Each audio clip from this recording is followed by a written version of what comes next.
Hello everybody, welcome back to the Mighty Glue Stick channel. Nice to see you. My name is AJ and today I'm going to be covering a couple of critters and a weird sort of synergy. A few videos have come together here. So I'm going to be covering the requested Lamia. This was a request from a viewer a while ago. Sorry it's taken me so long to get to it. And I'm also going to be covering the Jackalwere as part of the sort of Were Creatures mini series which I've started because they're so inextricably bound together. I'm also going to be covering the Demon Lord graz'zt. graz'zt? graz'zt? The Demon Lord with many fingers and dark skin and beguiling ways. Now, graz'zt is an interesting demon lord because he operates a bit more like a devil, but his ultimate goal, like all demons, is destruction. Destruction and safeguarding um, things. He's a competent general overlord in the Blood War and is one of the chief movers and manipulators on the mortal plane. Similar to the way that Yeenoghu came up to the mortal realm once, and his every footstep sowed absolute destruction, and he spawned the race of the Gnolls. Graz'zt is primarily responsible for the creation of the Lamias and also the Jackalweres. In a process nobody knows for sure, but perhaps he saw what Yeenoghu did with the Gnolls. Perhaps it was just his own devising. Perhaps Yeenoghu copied something he did, or perhaps it was just random circumstance. But he created the Jackalweres as servants for the Lamias, and the Lamias are created out of his mortal servants, who he finds favorable.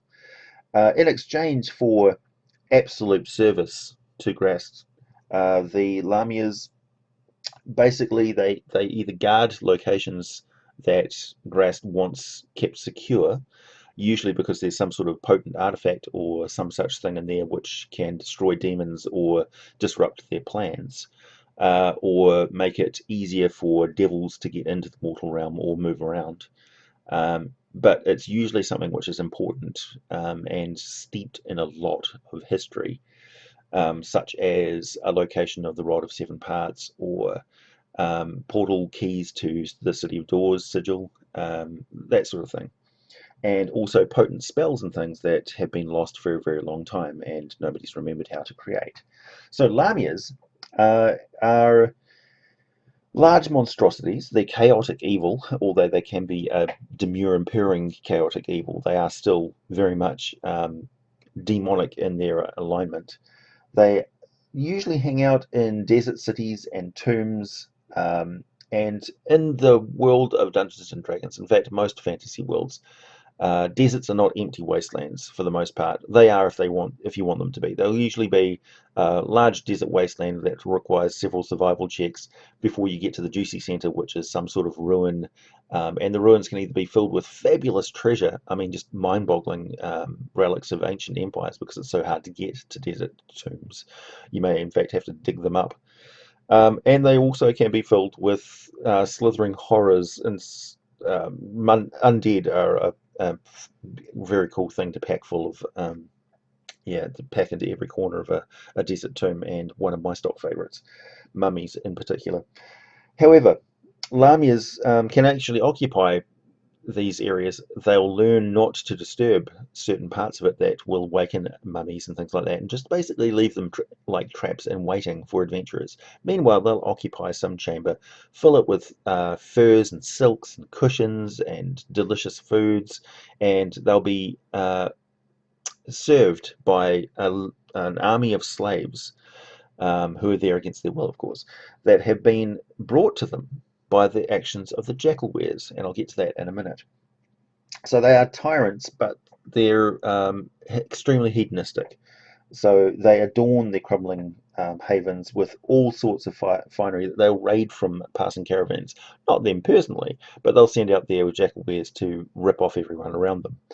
And they use, they have an intoxicating touch that they use to weaken the minds of enemies and also keep their slaves enthralled, making them susceptible to enchanting spells and ensorcering them so that the slavery continues.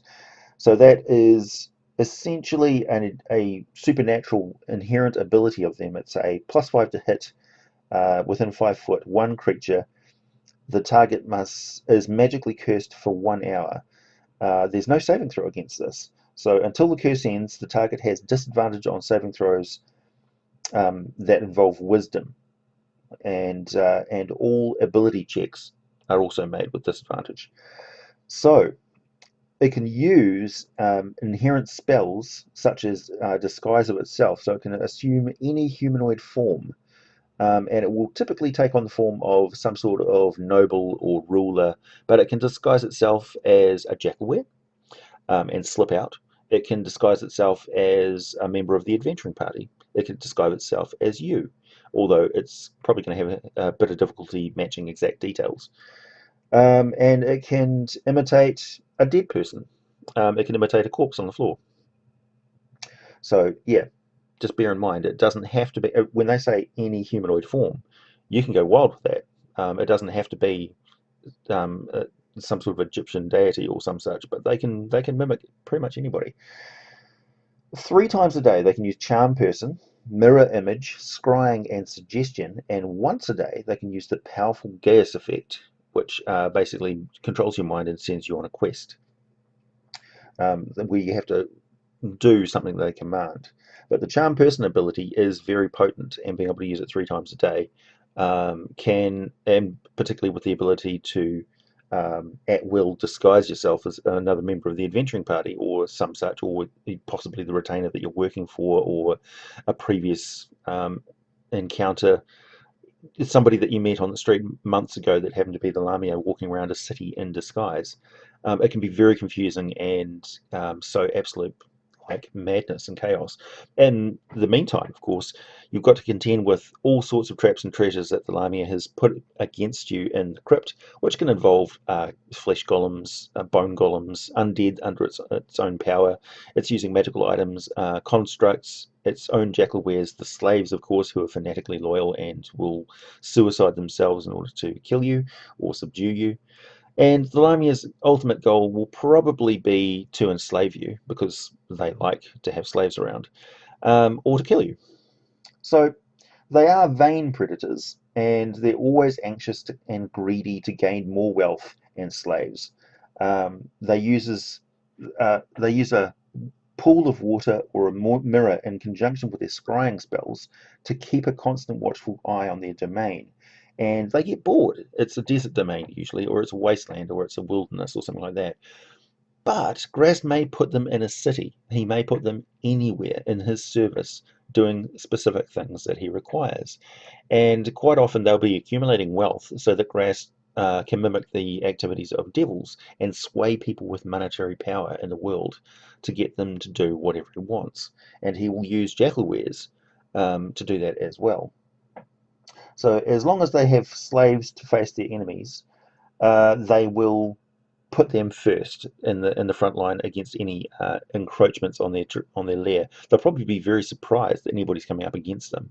It probably hasn't happened very often, and you may think that you're coming up against the lord of a guild of thieves or a harem owner or something like that, because they'll use that disguised self ability to masquerade as something else, and then at a crucial moment they will transform into their true self, and you'll be faced with the horror of a very strong upper body which can slash at you with 2 attacks from its claws and 1 from its dagger or intoxicating touch. So the claw attacks are that of an adult lion, +5 to hit, doing 14 points of slashing damage, and the dagger is +5 to hit and does 5 points of piercing damage, and is probably going to be poisoned. I would. So yeah, they are minions of graz'zt, and they are immortal. They were mortals once, and you possibly may um, manipulate that if you have sufficient knowledge of them to learn about their past history, because they probably still keep lovers or have relationships or have family members out in the world that they may keep an eye on. some small sliver of humanity still remains in them, or if they weren't originally human, they could have been elves, they could have been orcs, they could have even been Medusas. It just says mortals. It doesn't necessarily say what race they once were. And who knows, Lamias may have additional traits of the race that they originally were that graz'zt has left in place, such as a drow's ability to create darkness. Jackalweres. Now, jackalweres are great. They are were creatures. They are very much like fox versions of werewolves. Jackals are desert dogs, and they are they're predators on the savannas, and they operate in sometimes in packs. The jackalweres do operate in packs, so unlike werewolves, they are intelligent. They are very much in control of their actions. They're cowardly. They're sniveling and conniving bastards. But they do operate and work together very well. They have pack tactics, which gives them an advantage on all attack rolls against a creature if at least one one of the Jackalwere's allies is within 5 feet of that creature. Now, it doesn't necessarily have to be a Jackalwere. It could be a slave. It could be the Lamia. Anything really. It could even be a construct or an automaton that the Jackalwere has programmed to operate with it. It could be a pet, such as another jackal, or a lion, or a hyena, or some such. They have an armor class of 12. They've got 18 hit points, and so they're not very durable, and they're kind of like goons, right? They're minion-ish. They've got a challenge rating of half, so they're designed to operate in groups. And as I've mentioned before, groups of humanoids are extremely dangerous when they gang up on you, particularly with pack tactics. They have a passive perception of 12, and they have the were creature's ability to shrug off damage from weapons that are non-magical and aren't silvered. So magical weapons that are silvered are the only things that can cut a jackalwere to pieces. So they don't really need to have a lot of hit points if you're not expecting to face a were creature in the middle of the day that can shape change at will. They are not controlled by the lunar cycle because they are not were creatures. They are more like gnolls, really. And I like to entertain the idea of perhaps there's some sort of relationship between the jackalweres and the gnolls, where in the wild, jackals and hyenas tend to prey upon the same dead carcasses. And as we know, gnolls can create other gnolls by leaving behind victims which hyenas following in their wake eat and become infected, if you will, with the chaotic phage which creates them, and they turn into gnolls themselves.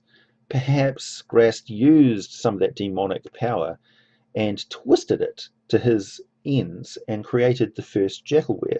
And perhaps the jackalweres, because demonic power is anything but controllable, created the first were creatures, such as werewolves or werebears or some such. Perhaps this energy of graz'zt and a little bit of Yeenoghu slips out and creates were creatures as a curse that carries on giving. Who knows? It's an interesting idea. You could form a relationship there that's not really inherent in the rules, but could be implied because they have that demonic connection. So, jackalweres are designed to be beguilers and cowards and liars. They are such liars that it's actually built into them. When a perceptive creature might notice it wincing in pain when it speaks the truth. So they are most comfortable speaking lies. They're like the exact opposite of Mr. Spock, the Vulcan. They can't speak the truth. It hurts them. So they will lie like the paint on the ground. They have a speed of 40 feet, so this is important. They're not very strong, they're cowardly, but they're very fast, and they have that natural innate protection against most damage. So they are not afraid to race in with their chaotic evil alignment and overpower you with numbers. But another favored tactic they have is because they are shape changers who can assume the form of either a small jackal that looks exactly like a normal jackal, or a medium humanoid, or a jackal humanoid hybrid, how they most feel comfortable in their natural skin. So that jackal hybrid form is, you could say, their natural form. And when you kill them, unlike a were creature that reverts to a humanoid form, its original form, the jackalwere will revert to the jackalwere form, which is that hybrid between a jackal and a humanoid. And much like a were creature, everything that on them, their equipment, isn't transformed with them. So they tend to wear loose, easily fold-upable materials. So they wear rags and things like that. They don't tend to carry weapons and things because they might have to leave them behind at any moment. And that would be a trail that somebody could possibly follow. So they have a bite attack, which does 4 points of piercing damage. They're +4 to hit on all their attacks. And they usually use a scimitar because in the environments that you might find them in, such as deserts and marketplaces and things, scimitars will be readily available. It's something they can easily steal. That does 5 points of slashing damage. However, their most potent attack, and the one that's designed into them by graz'zt, is their ability to put people to sleep with their gaze. So if you're within 30 feet of it, and it gazes at a creature that can see it, the target must make a DC 10 Wisdom saving throw. I know what you're saying. That's not very high. Well, it's not. And on that failed save, the target succumbs to a magical slumber, falling unconscious for 10 minutes or until someone uses an action to shake the target awake.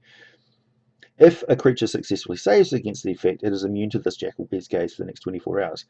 Most importantly there, it's immune to that gaze attack from that one jackalwere. Other jackalweres in the pack of jackalweres which is hunting you can still use their gaze attack against you, and they will each try successively until you fail that nice easy saving throw and fall asleep for 10 minutes. And of course, as we know, falling asleep for 10 minutes in combat, well, you can easily be killed, or you can be caught and drugged and kept captive. So yeah, definitely drug them and drag those adventurers away, and they wake up days later somewhere in the middle of a desert in a tomb, or in the middle of a harem, and lorded over by a Lamia, which is using their beguiling ways against you to enslave you. You've been stripped of all your equipment, and you're dressed in a bathrobe, and surrounded by exotic smoke and oils and tittering slaves who are walking all around you, and an individual who doesn't look supernatural is plying you with a nice brushing touch as she uses it to erode away your will, and then hits you with those spells, spell after spell, until you break and you are in her service, until your adventuring friends come and rescue you. Anyway, so yeah, Jackalweres, they're not very strong. They've got a strength of 11. Their dexterity is high, 15. That's their most notable trait, along with their intelligence, which is 13. So they're very clever. And their wisdom is 11, and they're very cunning. And their charisma is 10. So they can take on the guise of a beggar that is reaching out, somebody that's unnoticeable. Or they may get right up in your face as a street vendor who's selling you a potion or some such thing. The potion, of course, is probably poisonous, because if they can put you to sleep by getting you to drink something which will knock you out, so much the better. They don't have to get up in your face and use their gaze attack against you. They can use their gaze attack in the form of a humanoid. They can use their gaze attack in the form of a jackal. That could be as simple as the jackal wanders up to your campsite in the middle of the night, begging for food. It looks cute, it looks fluffy. They do actually look like fairly nice little critters. And then it hits you with a gaze attack and you fall asleep. Nobody would notice if you fell asleep around a campsite. You just sort of slump over, and then it transforms very quietly, picks you up, and walks you out gently into the desert, where a bunch of its buddies is snickering and laughing, and they carry you away, still in your sleeping clothes, in your role, and you wake up in a desert temple somewhere. So yeah, very good combo, and an instant adventure really waiting to happen. And I would use Lamias as a moderate boss. They're a challenge rating 4, so this is something that you could throw against your adventuring party fairly early on.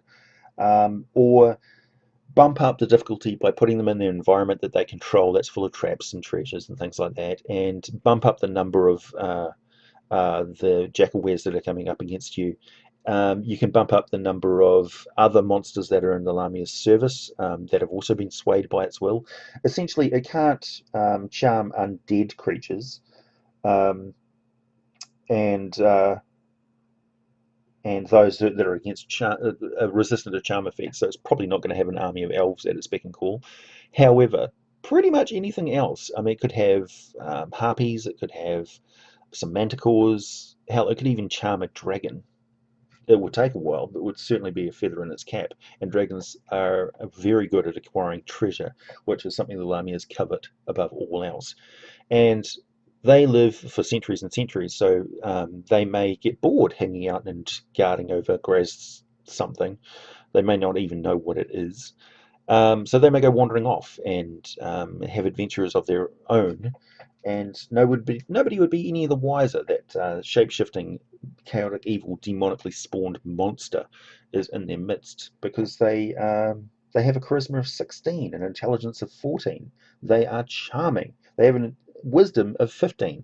They are wise and crafty.